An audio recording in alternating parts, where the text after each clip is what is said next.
राधे राधे दोस्तों कलयुग की सबसे बड़ी कृष्ण प्रेमिका मीरा से भला कौन परिचित नहीं है। श्री कृष्ण और मीरा प्रेम की प्रकाष्ठा है। मीरा तो सांसें भी अपने श्री कृष्ण के लिए लेती थी। मीरा के बालपन के प्रेम थे श्री कृष्ण। समय के साथ मीरा का श्री कृष्ण के प्रति प्रेम और बढ़ता गया, यहाँ तक कि कृष्ण के लिए उसने अपना सब कुछ त्याग दिया। लेकिन आज की कहानी आपको उस पीड़ा के बारे में बताएगी जिसे सिर्फ सच्चे प्रेमी ही पाने का सौभाग्य रखते हैं। ऐसा क्या कह दिया था मीरा ने एक दिन जिससे स्वयं कन्हैया की आंखें भी भीग गई। और आइए हम जानते हैं इस वीडियो के माध्यम से मीराबाई के इस संसार से जाने से पहले ऐसा क्या हैरत अंगेज घटित हुआ कि जिसने भी देखा हैरान रह गया। दोस्तों, ये बात है उन दिनों की जब मीरा रानी अपने जीवन के कुछ अंतिम दिनों को द्वारिका में विहार कर रही थी। गर्मी, धूप और थकी हारी मीरा एक पेड़ की छांव में बैठ जाती है। वैसे तो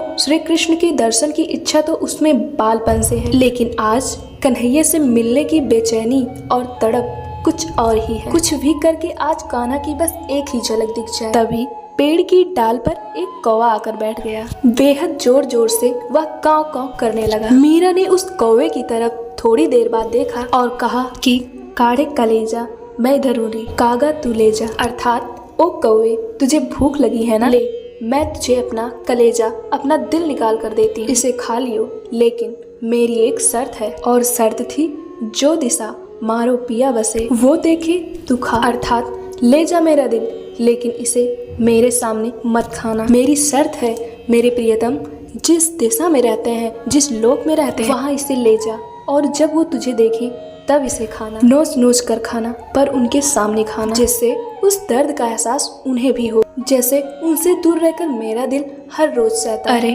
दिल निकाल कर देना तो कुछ भी नहीं है, मुझे उससे 2 गुना ज्यादा दर्द मेरे कान्हा से दूर रहकर सहना पड़ता है। दोस्तों, ये पूरी घटना वहाँ से गुजर रहे एक ब्राह्मण ने देख ली। उसे लगा मीरा पागल है, कौवे से बातें कर रही है। उसने ध्यान नहीं दिया और आगे बढ़ गया। वो ब्राह्मण एक मंदिर का पुजारी था और वो मंदिर गिरधारी का था। जैसे ही वह मंदिर में पहुंचा और अपने कान्हा को प्रेम से भोग लगाने के लिए आगे बढ़ा तो उसने देखा कृष्ण की मूर्ति से उनकी आंखों से पानी बह रहा है। उसने उसको पोंछा और दोबारा भोग लगाने के लिए आगे बढ़ा। तभी उसने अपने हाथों से खाने की थाली को छोड़ दी, या कह सकते हैं उसके हाथ से थाली छूटकर गिर गई। पंडित को समझते देर न लगी कि आज उनके कान्हा दुखी हैं।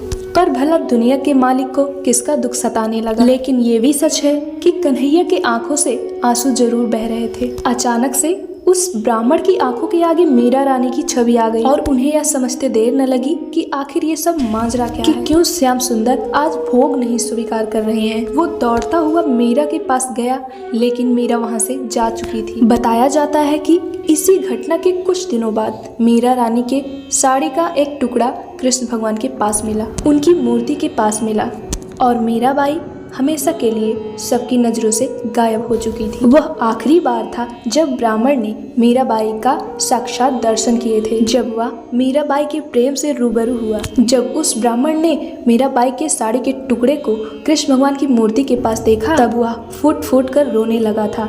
बाकियों को तो नहीं, पर उसे समझ आ चुका था कि वर्षों से तड़पते 2 प्रेमियों का आखिरकार मिलन हो गया। कान्हा अपनी मीरा को अपने पास ले गए। ऐसी पीड़ा, ऐसी विरह जो मीरा ने सही, वो दुर्भाग्य नहीं, वो सौभाग्य है जो लाखों में से किसी एक को मिलता है। कृष्ण प्रेम में सिर्फ भक्त ही नहीं, भक्त की पीड़ा को देखकर कृष्ण भी तड़पते हैं। यही होता है प्रेम। आपको यह कहानी कैसी लगी हमें कमेंट में जरूर बताएं, और अगर आपको यह कहानी पसंद आई तो लाइक, कमेंट और शेयर जरूर करें, और बेल आइकन प्रेस कर हमारे चैनल को सब्सक्राइब जरूर कर लें, ताकि हमारी डाली हुई वीडियो आप तक सबसे पहले पहुंचे। मिलते हैं नए वीडियो में, तब तक के लिए राधे राधे।